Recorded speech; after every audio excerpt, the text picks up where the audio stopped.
Thanks again, guys. Welcome. If you're looking at the screen, you can tell you're at the right panel. This is Gaming Podcast Production. And to introduce ourselves, this is actually us. We're brothers. I'm Taylor Ray. I'm Ryan Ray. And we're both indie podcasters. And we've been doing this for about a year. And our podcast is called 1P versus 2P Podcast. And we sort of started podcasting because we found ourselves talking a lot about just history, news, culture, whatever, anything about gaming in general. And as brothers, we're so close. And we just thought, we're such fans of podcasts in general, and the barrier to entry is so low, why not get into it ourselves? So it's been kind of a rewarding experience, and after a year of doing it, we've learned a lot of lessons, and it helped shape this panel here at MAGFest. And in case you forget who we are, there's your little legend on screen. If you can tell, that's still us. We've been playing video games for over 20 years. And if you're here at MAGFest, we want to assume you're gamers too. But I'm curious. Raise your hand if you listen to podcasts in general. Okay, gaming podcasts specifically. Okay, a few less hands. Shout out some of the ones that you listen to. Giant Bombcast, okay. Jimquisition, all right. Retronauts, oh yeah. What's it called? Oh, Beyond, yeah. Game Informer, yeah, I've heard of that one. All right, cool. So you guys are naming pretty popular podcasts out there, and it's kind of a crowded space, I would say. But it's certainly, like I said, the point of this panel is to talk about podcasting basics. So if you learn anything from this panel specifically, you'll be able to do this stuff day one. Hopefully, if you have the equipment in place. If not, you'll learn about what you need to buy, what you need to learn along the way. So the podcast that all of you guys described, I would say I do listen to Giant Bombcast regularly. I have been for years. Retronauts, Ryan, what about you? Yeah, I listen to Retronauts. I listen to a lot of non-gaming podcasts too. There are lots of great ones. Quality Control on Polygon. Kotaku has Split Screen. Some really great gaming stuff out there. Pretty much any game that you want to hear talked about, almost everyone is covered under the sun. So yeah, and those ones specifically are always at the top of the games and hobbies genre charts of iTunes. So I'm surprised to hear that I didn't hear a lot of indie podcasts in general, or maybe you didn't say them at all. But we're certainly an indie podcast. But I encourage you guys to search for that kind of stuff and listen to stuff that's not on the charts. And if you know a friend who podcasts or live streams or whatever, follow them and sort of get ideas on so you can begin podcasting yourself. But all right, let's get right down to it. Let's actually talk about what motivates you to actually start a podcast of your own. And so let's really break it down. All right, people kind of assume audio podcasts are easy to produce because it's a medium that only involves audio traditionally. Now, a lot of podcasts will do, they'll actually live stream on Twitch or whatever, or they'll record on video and post that separately, right? And then just take the audio and put it out on iTunes and everywhere else. But take it from my experience. My degree was in broadcast journalism. I went into radio in a very short career, and audio production is definitely not as easy as it would seem. It does take a lot of time that I don't think people expect going into it. So the point of this, it's kind of a cautionary tale, is you have to know what you're getting into if you're going to be taking podcasting seriously. Because let's face it, if you're not serious about your own podcast, why should others listen to it as well? And we'll get into that, what that means specifically, and why you should really dedicate and what it takes to put out a great podcast, specifically gaming. All right, this is a pull quote. This guy, Pat Flynn, he doesn't host a gaming podcast, but he had a great quote. He does this financial podcast.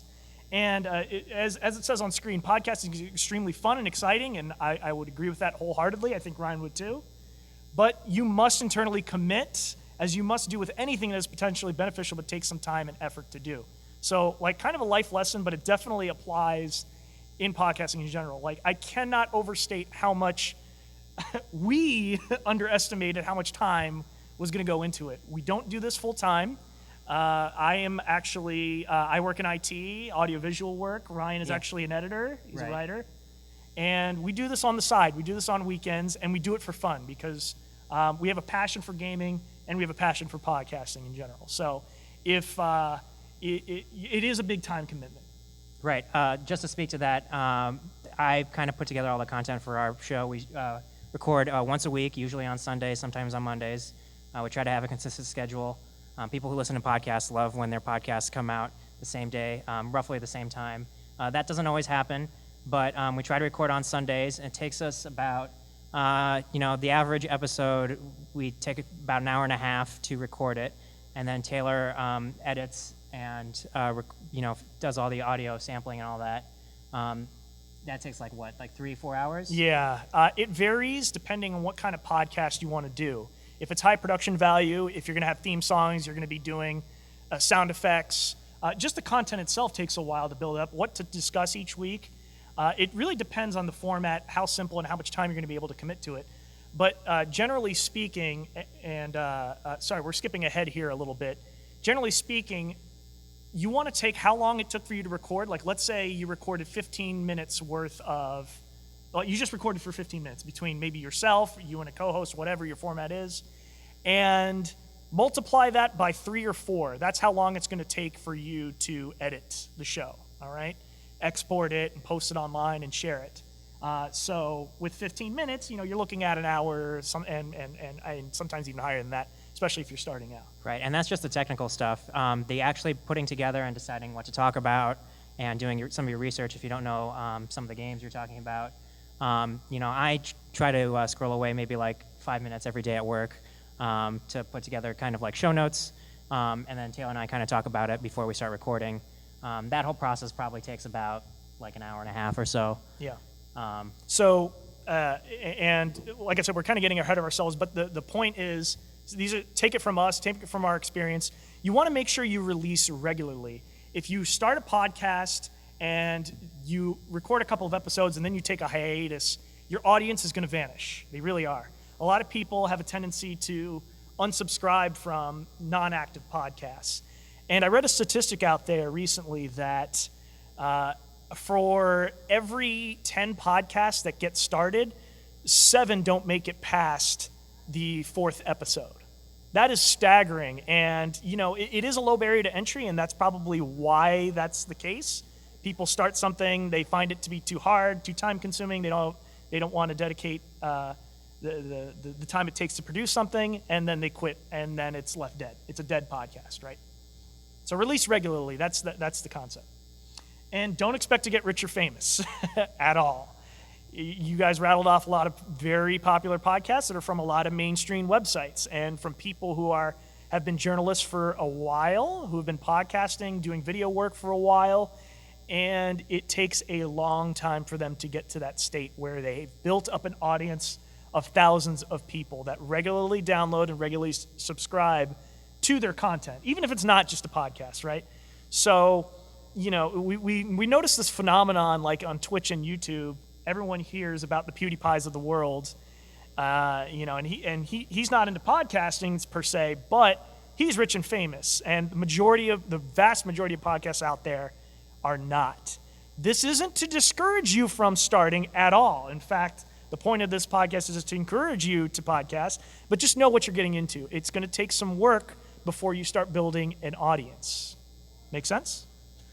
All right, and also, all that doom and gloom, make it fun work. At first, I would say when we started, I don't know if you'll agree with this or not, it was not as fun as we thought it was going to be. Right. We originally started with the concept of like, if you know that ESPN show, Pardon the Interruption, that's basically a format where two guys kind of talk to each other about sports. And that was kind of our concept to start off with the podcast. Our very first episode kind of has a lot of gimmicks. There's a section in the first episode where Taylor role plays as the president of Nintendo, which is really unfortunate because later that man died that year. It was very awkward. Very awkward, but we eventually got in the groove of it. And I think when Taylor talks about fun work, We really like talking about video games with each other, and we wouldn't be doing this if we didn't like each other and we didn't respect each other. And if we didn't actually play games, like Taylor and I, between full-time job and doing this podcast, we actually find the time to play games. And it's important for research, but also for podcasting to know what you're talking about. And we enjoy doing it. And if you don't enjoy doing it, your audience is not going to enjoy listening to your podcast. And your favorite podcasts, all right, do they sound like amateurs? Most likely the answer is no, they don't. They sound somewhat professional, and they actually know what they're speaking about. And a lot of us, I think, we know, and we know how to interact and talk about games with our friends, our family, whatever. And we have these sort of conversations. But to sit in front of a microphone and talk to each other, sometimes that adds a lot of pressure. And you know that other people are going to be listening to that content. And it can get overwhelming. And if you have that anxiety, your listeners are going to hear it too as well. And that's why we want to emphasize, make it fun work. If it's not fun, you're not doing it right. And if you have co-hosts that are, I'm not talking about him, he's a great co-host, we're brothers, and I think that works in our favor, obviously. If you don't have a good rapport with the people you're podcasting with, and it starts to become a conflict and people have different ideas and it's very combative, it's no longer fun. Please always keep that in mind if you are going into podcasting, all right? Okay, let's move on to what sort of equipment you'll need. And these are pretty much basic recommendations we're going to give you. And we're also going to tell you kind of the price. I actually looked up these prices yesterday, so they're very up to date on the basic gear you're going to need to podcast. So, and like I kind of teased before, there's a very low barrier to entry to podcasting. And the same can be said about video content. If you're putting it out on YouTube, if you're streaming on Twitch, it seems like every Joe Schmo can do that.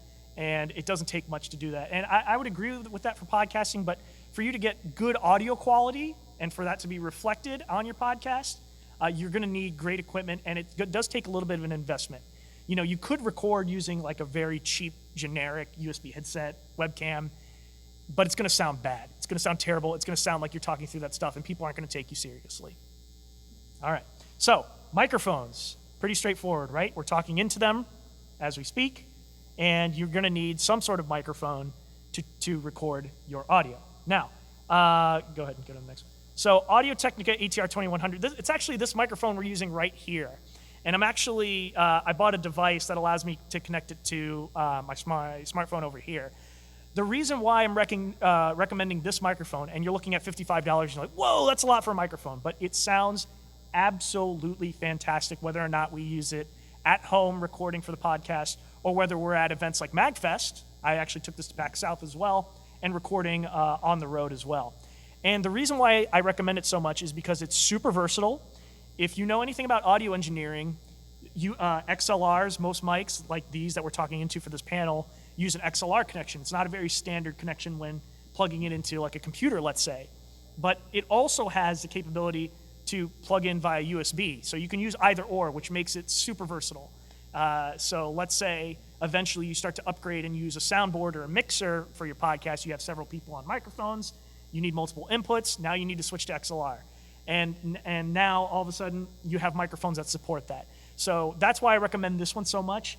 And kind of if you're looking at the slide, you see the different connections. You'll see that XLR, that's those 3 prongs. That USB is a mini USB connection, plugs into any USB 2.0 port. And then there's also a headphone jack, so you can live monitor what you're saying in your microphone, which is very important for podcasting. If you don't know what you sound like, that's a big problem. When people are on radio, you definitely see people hearing themselves as they're talking. By the way, in case I'm going too quickly and you want me to go back and review some of the podcast or the equipment recommendations, we're going to have a Q&A towards the end.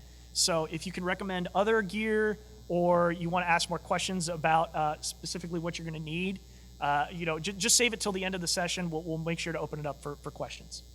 Of course, a computer, right? This is very self-explanatory. Ryan, we both have gaming rigs. We record off of those, but it's absolutely not necessary for you to have a powerful computer. And I'm not actually including a recommended spec because you do not need much to start recording. You don't need much RAM. The only thing I would consider is somewhat a lot of storage space, a lot of free space on your computer. Shouldn't take up much room, but you don't want to run into a situation where you are recording and all of a sudden you run out of space and then, I just talked for an hour and nothing got recorded. So if you want a little bit more recommended specs on to do podcasting, just search for it online. I'm not going to give it to you here. That would be a nightmare. But go ahead and go for it. Okay, so audio editing software. Who here knows how to edit audio, period? Oh, wow, I'm very impressed. Most people go into it not knowing how to edit audio. And to be honest, I went to college for it, and I didn't think it was necessary in college to learn. I could have learned this on my own. It's pretty self-explanatory. If you've done video, if you've edited video, it's going to be even easier for you because it's this nonlinear timeline that you're editing, and it's pretty intuitive. Again, low barrier to entry to learn how to do this kind of thing. There are tons and tons of tutorials out there on YouTube, whatever, on how to edit audio. But I cannot recommend this program enough, and because it is free, yes, absolutely free. There's no trial license. Audacity has been around for a long time, and I have used Adobe Audition, even as far back as Cool Edit Pro, other audio editing software which have slightly more capabilities, but Audacity is more than what you're going to need, and that's what makes it so great. And again, can't emphasize the price of free is absolutely great. Ryan, who is not from an audio background, has learned how to do it, right? Yeah, I have a background in print journalism. I've done a little bit of this audio editing stuff, and Audacity is something that's very straightforward for me. Our format is a very short podcast. We do, except for our Game of the Year podcasts, our podcasts tend to run about 40 minutes to an hour, and the files can get kind of big. I always package up the files before I send them off to Taylor to edit, and it's very straightforward. Even a guy like me can figure it out. So if you're not in the audio editing world, I recommend either getting a guy like Taylor or looking at the many great tutorials for Audacity. It's really pretty straightforward. Okay, and this is optional.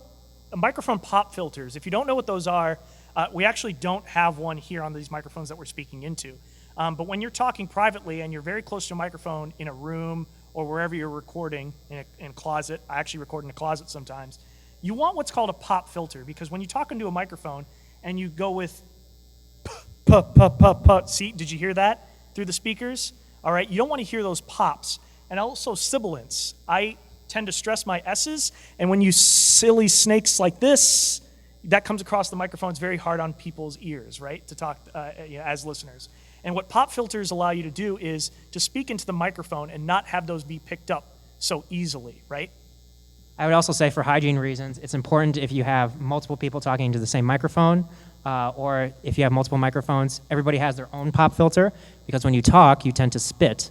Yes. And see how close he was when he was spitting onto it? Yeah. I wouldn't want to share this mic with my girlfriend or my dog or anybody else. Yeah. Really gross. Yeah, so pop filters, they're very cheap. You can just buy on Amazon this Dragon Pad 1. It's like ships from Asia somewhere. They just clamp on to anywhere if you want to clamp it onto the mic itself, on the stand, on the table, and you put it in front of the microphone, and voila, your audio quality has already improved significantly for a low cost. But it's optional, not required. And I also want to say this is optional as well, because like I said before, the pure basics you're going to need are a microphone and a computer. But let's say your format includes like a roundtable discussion. You have more than one microphone, and you start to run out of things like USB ports on your computer. Now you're going to start wanting a mixer, an audio interface soundboard. They're all sort of interchangeable, and there's actually different equipment that we can recommend. But if I had to pick one that I could recommend for starters, it's $80. It's this Behringer mixer, and it's relatively small. It doesn't take up a lot of real estate on tables or desks or wherever you're recording, but it's relatively lightweight as well that you can take along. And the convenient thing about this is that not only can you have XLR or I think there are quarter-inch outputs on this mixer, which are, if you don't know what I'm talking about, they're just different cables that you can use to plug into various audio equipment like in-room speakers. But this one has a USB output, and you can independently record people on separate tracks in Audacity. So, and the reason why that's important is, let's say Ryan and I are talking at the same time, and that's kind of confusing and very jarring for our audience. And I wanted to edit his piece out, but I wanted to keep my voice in. Well, if we're recorded on the same track, you can't do it. I can't cut him out, and we're on the same waveform on the same track. But a mixer allows you to separate those. So each microphone is a different input, and so it is recorded on a separate track. So does that make sense, right? Nodding heads, okay. So a mixer is very important if you have a complicated setup. If you want to do things like record live and introduce sound effects, music live, you have a lot of microphones talking at the same time, and you want to be controlling levels. Some people talk very softly, some people talk very loudly at different times, and you want to manually adjust that all the time. Again, not required for podcasting, especially if you're starting out, but it's very helpful to invest in a mixer like this one, which is a very good entry-level mixer. Okay, so enough about audio equipment recommendations. Oh, I think one other thing I wanted to point out that I forgot to include in here. What's an important thing you need for podcasting? Headphones. Any headphones will do, as long as they don't bleed out. So a good test of that is to play some music on your earbuds or headphones, whatever you've got. Take them out of your ears, put them in front of you, and if you can still hear what's coming out of them, you know they are not the right headphones or earbuds to record your podcast with. You do not want that to bleed out and re-record on whatever microphone you're using. Common sense, right? But most people forget about that aspect, and then their podcast sounds like crap. So you don't need to spend $100 on pro headphones. Any headphones will really do. I don't want to recommend any specific model because I don't think it's worthwhile. When it comes to editing and listening back to your podcast, I think it's helpful for you to listen to it through other speakers and not through headphones, just to make sure it sounds okay. But you don't necessarily need studio level headphones because you're not putting, it's just not as important as the equipment that you need to record and capture your audio. Okay. Pro tips before you begin podcasting, I should say. So seek out podcast experts and advice. I said before, we've only been doing this for about a year. I wouldn't call us experts per se, but don't anybody run out of the room.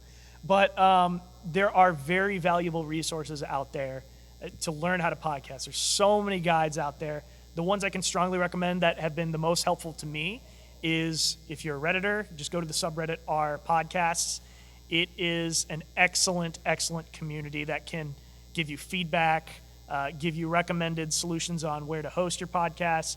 There's even a place to post your weekly podcasts every time you release something. And it's just a very collaborative atmosphere. There's even like review exchanges as well. And it's just a very good resource, especially if you're starting out. That's where I learned a lot about doing this when I started. And also, so the guy in the background of this slide is actually a guy named Dan Benjamin, who's been podcasting ever since it became a thing in the mid-2000s. And he put out this podcast on the 5x5 network, it's a podcast network, called The Podcast Method. And I subscribed and instantly learned so much about what it takes to put out good content, how to interview guests, how to, collaborate with co-hosts, what's the best way to edit and export and record, things like that. He's just a wealth of knowledge, and he also takes questions. If you tweet at him, we'll actually talk about it on the show. Can't recommend that show enough for beginners. I think Ryan can talk about this one. Yeah, so as I mentioned before, I put together Taylor and I use Google Docs to collaborate on the show, and we, obviously over the course of recording this podcast, we've practiced a lot. We try to get a lot of rid of our speech patterns, so and like and so, and a lot of long pauses. But it's really important to do that. It's really also important to research the topics you're talking about. Like I said earlier, if you don't know what you're talking about, nobody's going to want to listen to you. It's important to kind of stay up to date. Taylor and I play a lot of modern games. If you're talking about a lot of more recent stuff, it's important to kind of stay on top of that. If you're talking about retro games, it's important to go back and actually play and research some of those. When we do podcast interviews, I definitely do a lot of legwork on finding out what that person did, their background, the games that they've worked on, if they happen to be a game developer. If they're a games journalist, we had Chris Waters from GameSpot. Taylor interviewed him, and he was promoting a book. So we got some book excerpts to talk about maybe some of the stuff that he was putting in there. And so it's really important to be well-informed and stay up to date on the topics that you cover. Absolutely. Like enough, like research is like a fundamental part about good podcasting. If you have an interview guest, do not shoot the shit, as they say. You know, you do not want to go in starting off with small talk. You want to go in knowing about what your subject is there to either promote or discuss. If you don't, they're going to think it's a waste of time. The best interviews out there, if you remember Larry King, kind of bad example because no longer on the air, but he was a master interviewer. He went in, he did a ton of research, he had assistants that did research for him as well, and he came out with all these notes and bullet points. He didn't even write out questions he was going to ask. And I would encourage you to do that as well. Write out bullet points. Say, I want this person to talk about this topic. Don't write out the full question you're going to ask. Let that come naturally. And so your interviews are going to have a more conversational tone to them. And that's not possible unless you practice. Practice with someone, research, and stay up to date. You do not want to go into an interview or start talking on your podcast, even if you're not interviewing a guest. And it's so amateurish. You can obviously tell when people are taking long pauses or they're BSing, they're making things up along as they go, and you're sitting there shaking your head saying, that's not right. That's false. They're talking about facts that are just completely wrong. So it goes without saying, but it's fundamental to making good content. Just to talk quickly about our show, we have lots of segments in our show. We have First Attack, which is kind of our news section. So Taylor and I kind of call together 2 to 3 really important news stories that we think we should talk about. We have This Week in Gaming, which kind of takes a look back at gaming history. We do a lot of Wikipedia research and also research on the game, talk about the game's development, music, history, the critical reception of that game. We also have a bonus stage section, which is kind of 6 quick news items that are kind of quirky things, the kind of like... Offbeat, yeah. Yeah, somebody built a statue of Mario in Minecraft, that kind of thing. And sometimes we also do interview pieces. That also goes in there as well. Tons of notes in each section. If your podcast is very structured like ours is and very segmented, it's very helpful to get all that stuff kind of outlined beforehand. And this is a lesson that we're continuing to learn as we move on to gain a bigger and bigger audience as indie podcasters. So go beyond just audio podcasting. It's really not enough anymore, really. And there's really an untapped audience if you are not streaming on Twitch, if you're not producing video content on YouTube, even if it's not live streaming, and also writing articles. Like I said before, my background is actually in radio broadcasting, and Ryan's is in writing. So he's a lot more comfortable writing articles. He writes a lot of editorials and blog posts for our website. And we have not actually started streaming on Twitch, but it's something that everyone has brought up when they talk to us, and we introduce ourselves as podcasters. And videos is something we're also starting to produce as well. And I actually started doing that, covering PAX South, scheduling interviews, covering the event. I was there several weekends ago. And I have to tell you, it's just an untapped audience. Like, if you are just strictly doing audio podcasts, it really is not enough anymore. It's very difficult for people to discover new and noteworthy podcasts, especially when you're first starting, if your content is not available in as many places as possible. And I would say that these are great recommendations for you to expand your horizons. Go beyond just audio specifically. And this goes back to what we've talked about a lot earlier. Interview industry subjects. If you are specializing your podcast, let's say around esports, there are esports podcasts out there, definitely reach out to prominent members of the esports community. Esports journalists are also great people to talk to. Things like that. So find your niche and find industry interviews that are going to make your show more legitimate. And when you do that, what it does is it allows you to leverage their audience. So for example, like Ryan said, we interviewed Chris Waters from GameSpot. He's been around for a long time on that site. does a lot of video content for them, I should say, for GameSpot. And he started tweeting and sharing on Facebook the episode that we recorded with him, and now his audience is now listening to our material, which is fantastic. We had another guy, Tim Lewinson, who's been working in the industry since like the 90s for Electronic Arts, and he started a Kickstarter campaign, and he actually reached out to us, and we thought it would be an interesting interview. So we got him talking about how he got started in making games, and we moved on, of course, to discuss what he was there to talk about, his Kickstarter campaign. Again, same situation. We were promoting him, and he was promoting us. So if he has thousands, millions, whatever followers on Twitter, he's tweeting about our show. Now we've suddenly gained a ton of followers on Twitter. Actually, Taylor and I earlier today were kind of walking around MAGFest, looking at some of the vendors, looking at some of the indie games that are out there. Temi, who was the artist on Undertale, is sitting down there. And we were actually just sitting and talking to them, talking about our show, talking about the cool stuff that they're doing, and potentially scoping them out for a potential interview. And it's really important when you're interviewing somebody to make them feel comfortable, make them feel, we're just getting to know these people. We're not their best friends. They're not my brother. But we want to kind of get to know them first before we feel comfortable sitting down and recording something with them. It's not just, you can just walk up with a microphone or a camera and point them in their face and say, hey, let's talk about this thing. You want to kind of get to know them first and see if you have a good rapport. Because the most interesting interviews not only ask great questions, you also have kind of a very natural conversation with the person. Engage your audience, and what does that mean? So it's not enough to post your podcast, record, edit, post it on your website, and then you're done. How do you get new followers? How do you get people to like your Facebook page about your podcast? How do you get people to be, give you feedback? Is it just going to be your friends? Your friends might listen to your podcast, and that's it. And that's that's kind of not as rewarding as you might want it to be. So if you want to gain new listeners, engage your audience. And on Twitter, it's the best part about doing this is when somebody says, hey, great show, or hey, I want you to cover this, or it was great meeting you at PAX, it was great seeing you at MAGFest, things like that. And what I mean by engaging is you're constantly, every episode that you're putting out there, post a Facebook update, post on Twitter, and don't just post regularly on Twitter every time you post an episode.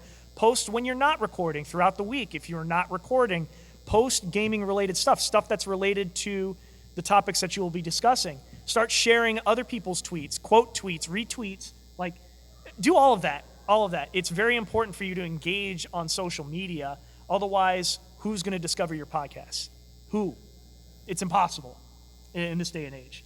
And I have to say, over in about a year, we have over 500 Twitter followers that follow our show.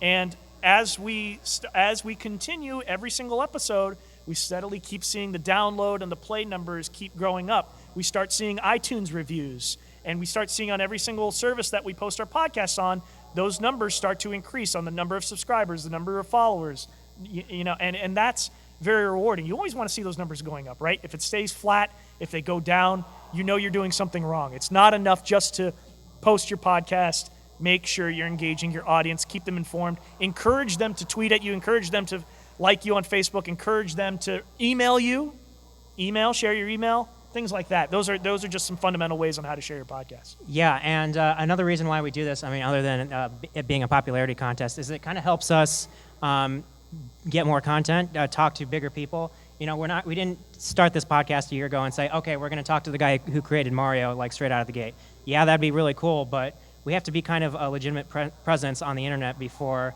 we really can build up the courage to talk to Shigeru Miyamoto. We kind of are slowly climbing the ladder. We had actually a coincidence. We talked to a friend who did a lot of the translating for the Katamari Damacy developers, and Taylor ran into her at a convention and started talking to her, and she became a great resource. We interviewed her for the video game music show, and that was a really great way to engage the audience and kind of build up our reputation. And so it's really important to kind of throw yourself out there, be on Twitter, on Facebook, on Reddit, on all these places, because it just kind of helps you build your brand, build your podcast, and kind of builds up to bigger and better things. Yeah, it also helped that we went to high school with this with her as well. If you guys remember at last year's MAGFest, she was translating live at the panel, and also she was there as well at the autograph session for them too. So that was pure coincidence, but certainly, you know, we were talking about engaging an audience. She was definitely listening to our podcast. We're like, we'd love to have you on. We didn't know you did this kind of thing. So anyway, you also start getting listeners and audience members who you might want to also interview, get involved in your podcast. So, yeah, might be fate. Okay, all right, next. Choose an interesting format, topic, and angle. Let's talk about the different kinds of podcasts that you can produce. So let's kind of give a little bit of background. We asked at the top of this panel what podcasts you listen to. And each one of them are kind of a little bit unique in what they discuss. They find their own little niche, right? And there's a little bit of crossover, and there's some podcasts that don't cover literally everything about gaming under the sun. So we noticed that a lot of them were like, the Giant Bombcast is a good example. They would often talk about gaming news and culture, but they didn't really cover a lot of history, right? They're very recent. They produce every week. But something like Retronauts, I heard Retronauts, somebody said that earlier. I love Retronauts. They literally cover games that are like decades old. And they go through how it was developed and the critical reception, and they really go in depth about the history about video games and game makers. And that's what we like about those. They find their own niche. But instead, what we wanted to do was we kind of wanted a crossover of everything. So our show is a little bit of a variety of all of those put together. So I sometimes describe our podcast as like a Reader's Digest of the gaming world. If you don't regularly keep up with reading on top gaming sites or following blogs or whatever, you know, if you were to listen to our podcast, for the most part, I think you would be kind of up to speed on not only news, but also we have, like he said, regular segment on This Week in Gaming History and gaming culture. We have those offbeat stories where we talk about sort of things you might not have seen on the internet and that aren't pretty common. So that's sort of the crossover that we wanted to create in the podcast sphere. And you might have heard this before about internet content in general, but everything has sort of been done before, right? Again, all those podcasts that you guys shouted out earlier, you might think, oh, well, I'm not gonna make something because there are already podcasts that do that. Like, why would anyone care what I have to say about it? And the point of this is that, oh, by the way, I discovered Google Slides supports GIFs, whatever, however you say it, natively. So I love this. So that's why I started putting in GIFs in the backgrounds. But anyway, it hasn't all been done the way you would do it. And what do I mean by that?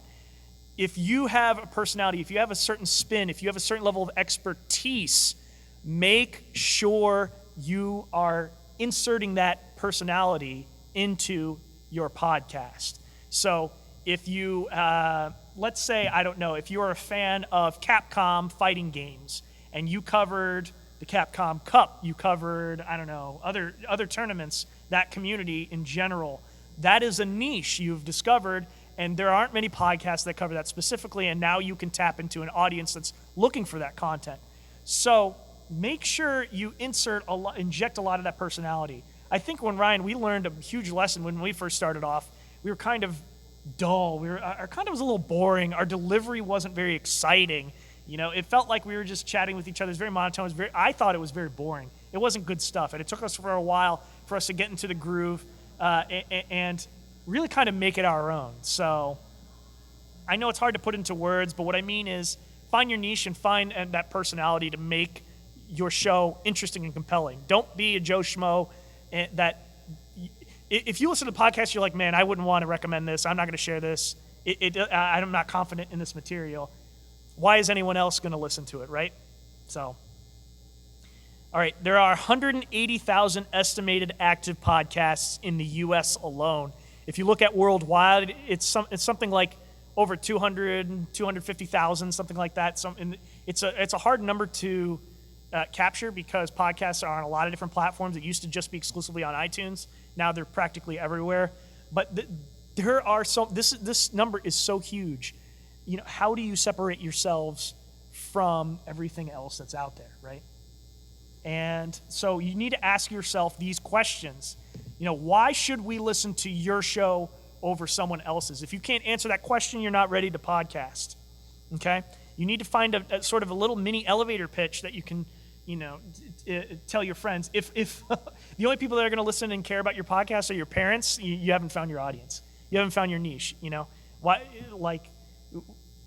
Yeah. I mean, can you talk about that a little bit more? I mean, when we introduce ourselves to potential interview subjects, I say, "Hi, my name is Ryan. I have a podcast. Would you be willing to talk to it?" Well, we talk a little bit about what we do. We're like gaming news, culture, and history podcast, and we really think your game, your product, your whatever is interesting. Gamers want to know about this stuff. And that sort of pitch, I mean, that's a very weak pitch, but that's just an example of the kind of thing you would want to say to somebody who's potentially going to listen to your podcast, who's potentially going to be a subject on your podcast. You want to have just like a quick line or two, talk about why you should listen to your show over the Giant Bombcast. It's not that necessarily you're competing with anybody else's podcast, but you want to tell people, why me? So I would say that if you have a podcast idea and you want to do it by yourself, it's very difficult to make yourself compelling. Taylor and I thought we were very interested in hearing what each other had to say about video games. So it's very important that we had a co-host. When we can get somebody else to talk, a third rotating chair, it's even more interesting. Just think about the amount of conversations you have with people and how many people would be interested in hearing it. If it's one person, it's kind of interesting. If it's two people, it's even more interesting. Just multiply that out. Hosting a solo show is very difficult. We kind of only do that very rarely when one of us isn't available, and then we kind of figure it out. But they're usually shorter. Right. Yeah. You kind of want to figure out your format. Most podcasts tend to be discussions. The Giant Bombcast, for example, has 4 or 5 guys on it, sometimes more, and that turns into a really interesting discussion depending on what they're talking about. One guy can speak to fighting games, one guy to speak to the new releases, one guy can talk about this game that he played that was a game that he remembered as a kid. You want to try to get every interesting angle out there, and the more hosts you have, the more complicated it can get, but also the more interesting and rewarding the discussion can be. So make that decision before you start, definitely. What's your format going to be? Are you going to do it solo, or are you going to do it with co-hosts? And if so, how many co-hosts? And what segments do you want to structure your show around? I can't tell you how many podcasts out there have this title. They say, 3 Drunk Gamers, or Round Table of Gamers, or Games Podcast. Like, those are very generic, and what it ends up being are, like, it's the same format of everyone. They're like, they go way off topic. I've heard some podcasts that are like, and Bombcast, unfortunately, when I first started listening to it, I actually didn't like the Giant Bombcast because they start talking about their personal lives way too long, and like they go into wrestling and other topics, and I'm like, I don't get it. Why? Just cover the gaming and that's it. That's what I'm here for. But to be honest, there's the way they structure their segments around. Eventually they get to the good stuff, but they sort of built a cult of personality, and they already had the audience, so they're allowed to do that. You start off that way, you go way off topic, and now you're going on these wild tangents. Everyone's going to stop and unsubscribe from your podcast. I've seen so many podcasters make this mistake when they begin. Do not start going like, "Hey, how are you doing? Good. Yeah, what are you drinking over there? All right, cool. So what do you think about this? Oh, that's neat." And then it takes them 5 minutes to get into the podcast, and by then the person's already stopped and deleted their podcast, and they unsubscribed. So think about the segments you want to structure your show around. Come up with good ideas, something possibly unique about the topics you're covering. How long will your podcast be? Very important. Usually the typical podcasts are anywhere between half an hour to 1 hour. That's a big range, but the sweet spot is generally 45 minutes. That's because a lot of podcasts, I don't know about you guys, I listen to podcasts when I commute. I think you do too. Yeah. And generally speaking, they're not super long. They're not super short commutes for most people. And so that's generally a good time to if you go way too long, you speak for hours, people are going to not be as engaged, and it's very hard to make that content. It's also going to take you forever to edit that stuff. If you make it way too short, short podcasts can be a good thing if they're done very well. There's a great example of it's not an active podcast anymore. It's called A Life Well Wasted. Has anyone ever heard of that? No? Well, I highly recommend you check it out. They only put out, it was like one guy, and he interviewed a lot of different subjects. And he covered like a theme. Like 1 week it was like bosses. 1 week it was like childhood nostalgia. And they were very short. They were like 10 to 20 minutes, and it worked. They were chock full of interesting stuff, and it worked. And surprisingly very short. Very few podcasts can do that well. So think about that. How often will you release new shows? Very difficult to release shows weekly. Very difficult, especially if you have co-hosts and scheduling conflicts and doing it on the weekend. Everyone kind of does this on the side, right? Very few people are full-time podcasters. Think about that. Really make a decision and say, maybe I should do this monthly or bi-weekly, something like that. Daily is incredibly difficult.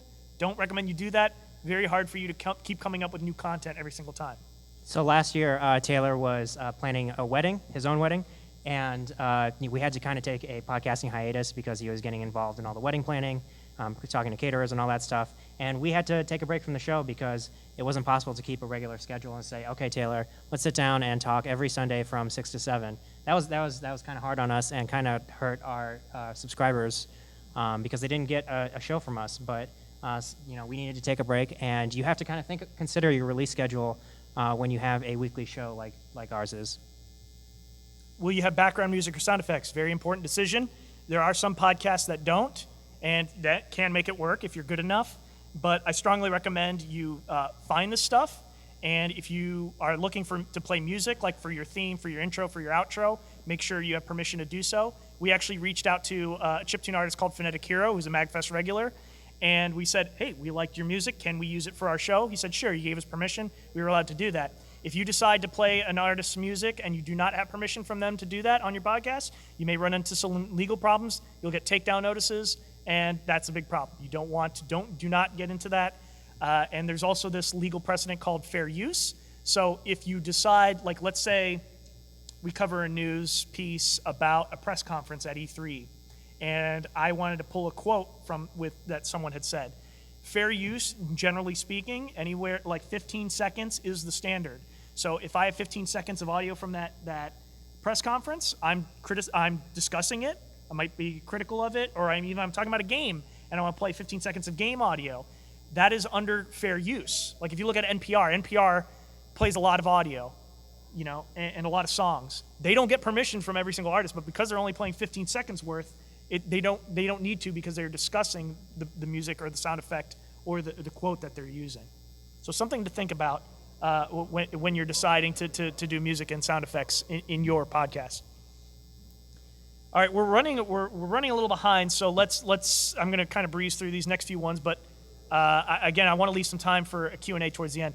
Collaborate if you have co-hosts. Make sure you have a good rapport. If you do not, it's going to be disaster. Pick a solid format. Try not to change your format every single week in your podcast. You might have some variation some weeks, like when I go solo and Ryan's unable to record, or we have an interview guest and we have a scheduling conflict. One of us will just take care of it, right? And when that one voice you won't hear on the podcast that week. And so pick a format and try not to sway from it too much on per episode. Draft a show outline. Don't go in without notes. Do not start podcasting and shoot off the cuff.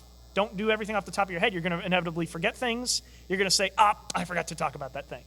And you're like, man, that would have been great for the show. And you want to go back and re-record, and now it's awkward to edit that in. Practice. We did not do this enough when we first started, and we sounded terrible at first. Horrible. Do not listen to our first episodes. Don't. Do not. Please. Spare yourself. It's not very good.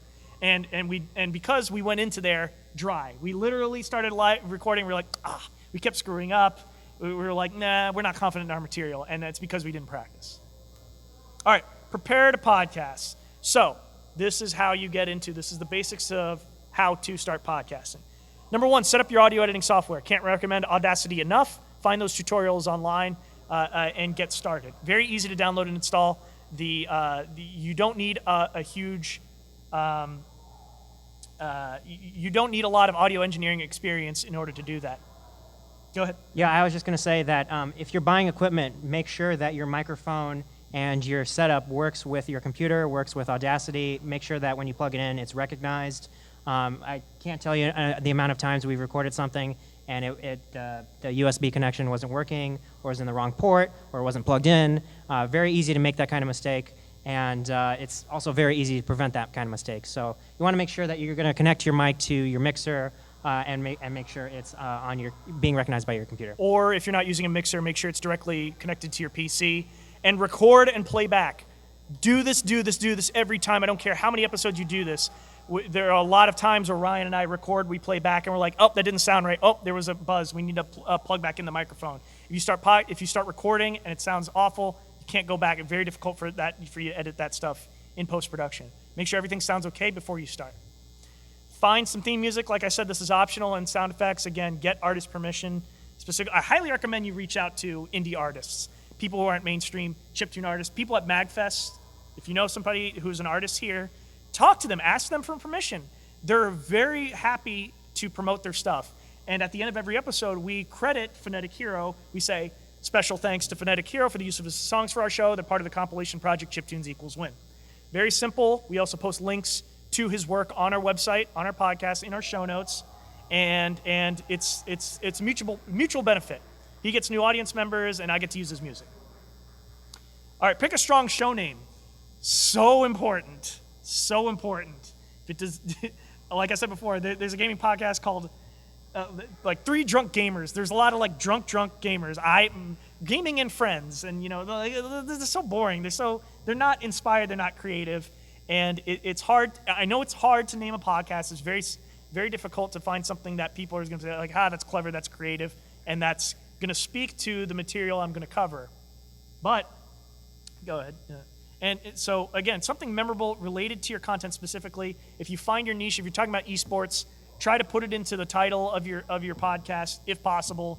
And ours, it's called the 1P versus 2P podcast, which if you're a gamer, you recognize, it's kind of like a multiplayer, might have two co-hosts. That's kind of the thing we were going for, really. Like opposing views. Yeah, opposing. Like we'll talk about a game, and he'll say, like, oh, I really like Fallout 4. And I say, well, I think Fallout 4 is not very exciting for me. And then we kind of how dare you? Yeah, we can have kind of an interesting conversation around that. Yeah. All right, include keywords if possible. Like I said, if you can, try, if possible, to put like the things you'll be talking about into the show itself. We're going to show you a few examples in a few slides. Create social media accounts. Do not just put out a podcast. You're not going to gain new listeners. It's very difficult to find new and noteworthy stuff on your own if you're just a casual podcast listener. And make account names or URLs easy to say out loud. We made this mistake with ours. Our Twitter account is like @1PVS2P_podcast. It's a huge mouthful. Sometimes when I say V, it sounds like I'm saying B as in boy. And it's kind of, I don't recommend it. So take it from us. We've learned our lessons. And make your URLs easy to say out loud on your podcast. Find a place to host your podcast. And we're going to show you a few recommendations. Squarespace, SoundCloud, Podbean, Podomatic, Libsyn, and Blueberry. Every single one of those, has different features, caveats, pricing, whatever. So research. Ours is hosted through Squarespace, and we're going to show you a quick demonstration of what our website looks like and how it's served up. But like I said, some are free with limits. You can only have like an upload limit, and some have great, excellent features, and some don't so much. So, and try to create a blog or site alongside your podcast. Try to create companion material. Sorry, we got to run through this pretty quickly. Okay, so the cool thing about hosting on Squarespace, we're not corporate shows for Squarespace. We're not sponsored by them. I did, after extensive research, we went through and ended up going with them because they're adaptive design. Our site looks great on mobile, and then it looks great on tablets, and then it looks great on desktops. And it reformats. Does that make sense? Well, hold your questions to the end because we have a Q&A very quickly towards the end. And that's the reason why we really like Squarespace. And this is sort of like a very quick video of what it looks like on the desktop version. So we have several pages set up at the top navigation bar, like that show to our blog. I don't know why this isn't playing. Anyway, it just scrolls through the website. You can check it out on your own. And so anyway, go back. And go forward, please. Okay, so blog videos, podcast show notes, like you can read about us, and it's kind of a neat format, and it also automatically serves up our podcast in an RSS feed, and it has drag and drop features, which I really like. You don't need to know anything about web design to use it. That's why I highly recommend it. Very customizable. But again, you explore those other services. Create cover art and make sure it is recognizable. You can only make one good first impression. And if it looks bad, no one's going to bother. It's sad, but we kind of judge books by their covers a lot of the times. Same applies to podcasts, right? It's kind of sad, but it's true. You know, we're going to give you good examples of covers. Why do these look good? Instantly recognizable as gaming related. The Indoor Kids, it's a great one. Unfortunately, it's no longer active by the Nerdist Network. You can instantly tell, like that. It harks back to what is that? Asteroid? Is that? Yep. And the Land Party. So again, big letters, great, and it's got a controller in there. Very, very minimalist, classic design. Minimap, Polygon's Minimap. I love that podcast. And it even says the actual material, what they cover, daily gaming and pop culture news. Into the Nexus covers Heroes of the Storm, Blizzard stuff. And what I like about what they did is that they actually created the font in the same style as the game itself. Bad, here are some really bad examples that I found. Games and Gaming Podcasts, okay? Self-explanatory title. Look at the format of the font. That doesn't say anything about games and gaming, does it, to me? Look at Inside Gaming. Can you guys even see that on the screen? It's just like 5 faces of dudes, and it's very tiny. Imagine this is blown up on a screen. Imagine on your phone how tiny it is. You can't even read that text. What's that fist in the guns thing? That's actually a gaming podcast I found. No title, nothing about it. Does that scream video games? Does anyone say that's a gaming podcast when they look at that? No. And that other one was like a collage of like different video game screens. Awful. You can't, again, no text, doesn't tell me what it is. Again, you cannot, it doesn't evoke anything about the material that it's covering. So those are some good and bad examples. Unify your brand. Our site is actually, our URL is related. Try to name the website the same as your podcast. And then if you have your cover art, try to match that with other material on your site. Like we have sidebar items and links that kind of look like our show art. And high resolution, very, very, very important. If you're not a Photoshop expert, you can hire a freelancer to do it, like on Fiverr.com. It's like $5 and they'll design something for you that's super high resolution and looks great when blown up. Nothing's worse than it scaling an image super high and then it looks like crap that's all blurry, right? So 14 by 1400 is a standard. Make sure the cover art is relevant to your show's content, just like I described in the examples. And recognizable at all sizes. Notice when I shrunk down that podcasting, you can still tell what and reads what it says. Now imagine that on a phone, same concept. Very tiny that appears on phones, tablets, whatever. So make sure that it is instantly recognizable. Decide where to record. I record in a closet. Ryan records in his room. The acoustics, we're not in professional studios, but you want to make sure you are separate. Do not record in the same room as your significant other, your cat, your dog, your whatever. Make sure it's in a quiet space. Go ahead. And think about like the acoustics. Big rooms are going to echo. You don't want that to be heard on your podcast. Sorry, go back for a second. So mic placement is key. You want to make sure you're up close to the mic. Do not talk far away like this. Do not do that. A lot of round table like shows that have a lot of co-hosts, they talk away from the mic. They have a tendency to move forward and backward and all around and looking away from the microphone. Talk directly into the microphone and be as close as possible. You want you to sound crisp and clear. Work on your delivery. Make sure your performance is nice and sound. Start podcasting. Oh boy, we were like running out of time. So all right, let's leave the rest of this. If we're gonna post this podcast or this slideshow on our website. If you have any questions. Well, I don't want to skim over too much of this because this is like kind of the meat and potatoes of what we were discussing. But recording live versus pre-recording and edit in post-production, we actually pre-record. So if we screw up, we go back and we repeat the segment, or like we're like, I didn't like how that sounded. Let's go back and we'll edit it in after the fact. Recording live is very difficult. It's possible, but doing that allows you to not take as much time in editing and posting. So that's the advantage. There's advantages and disadvantages to doing both. CN Levelator, if you're taking notes, put a star next to this. This is an excellent freeware program that if you don't know anything about audio engineering, as soon as you're done editing your podcast, stick it into this program and it automatically levels your audio. And what that does is, like, if you're speaking softly and then loudly and softly and loudly, what it does is there's an algorithm where it does a great job of leveling yourself out. And so both you and your co-host will sound excellent and all relatively at the same volume when being played back. Can't recommend that enough. If you are recording with multiple microphones or Skype and Google Hangout guests, there's a great program called Voice Meter Banana, not on the slide.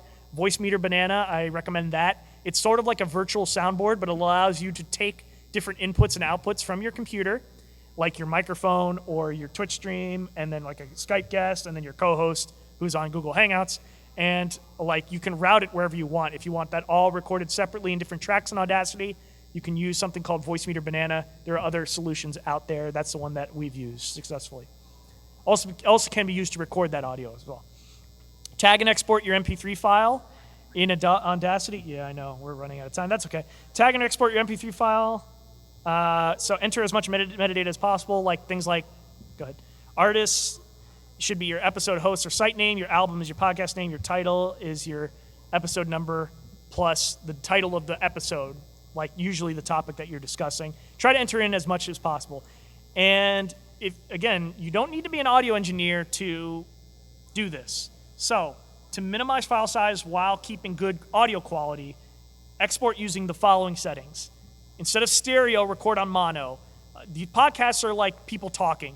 It's not a vocal performance. You're not on the Grammys. So in most cases, you're not listening to podcasts through surround sound systems. Record in mono, or export in mono, I should say. And the sample rate, 44K is usually what you'll see it listed as in any audio editing program. And the bit rate at 128. If you don't understand what those mean, as soon as you export, every audio editing program is going to ask you for this information. So what this does is it keeps your file size low, but it still makes your quality sound great. Deviating from these settings too much will either do one of two things: make your file size way too big, or make your audio quality sound way too bad. Okay. And then submit your podcast to iTunes. This is a process that takes several days. And then make it available to listen on as many platforms as possible. Stitcher, TuneIn, Player FM, SoundCloud, Clamor, these are like the bare minimum. Clamor is great. I highly recommend it. It kind of takes like, you can upload your entire episode and then pick like a 20-minute or 20-second clip. And then it like plays that natively, and you can share that on Twitter and Facebook, and it's great. I love that service. In addition to iTunes, though, these are all the places you should be posting your podcast, and depending on where you're hosting it, it will automatically do this for you. And even on YouTube, and even if you're putting a still image and you're just editing your audio over the still image, still worthwhile on YouTube. Some people just subscribe directly through there. So I'm sorry we ran a little bit over for questions. I don't know if there's a panel after us, but I don't see anyone giving us the hurry up. So thanks everyone for attending. I hope you learned something. And we'll take a few questions if anyone has any comments, suggestions. Yeah, we had one guy over here. Sure. I don't think we have a microphone, but go ahead and shout.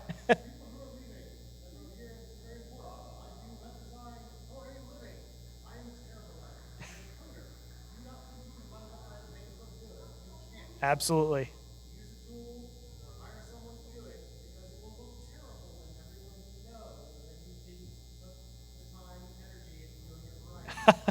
Well said. Yeah. Well said. Thank you very much for that. I wholeheartly agree. And that's another reason why we use Squarespace. I'm sort of an amateur graphic designer, so I did a lot of the art on our site. It's just us. The only thing I hired a freelancer to do was like a YouTube intro that we're putting in front of our video content going forward. That's it. But the thing I like about Squarespace, again, we're not sponsored by them, but it's great because it's drag and drop. It's pretty intuitive. You do not need web design experience in order to do that. Any other questions about podcasting? Did I see another hand in the back? No? Okay. Well, thank you so much, and we look forward to a good MAGFest. Yeah, definitely. And if you want to follow us, we're very active on Twitter. That's our handle. Thank you, Twitter handle. Like our Facebook page. You can even email us if you have any questions or want to give feedback on our show. Or you can visit our site. You can even do it on mobile. Looks great on your phones. 1pvs2p.com. Thank you, guys. Thank you so much. Enjoy MAGFest.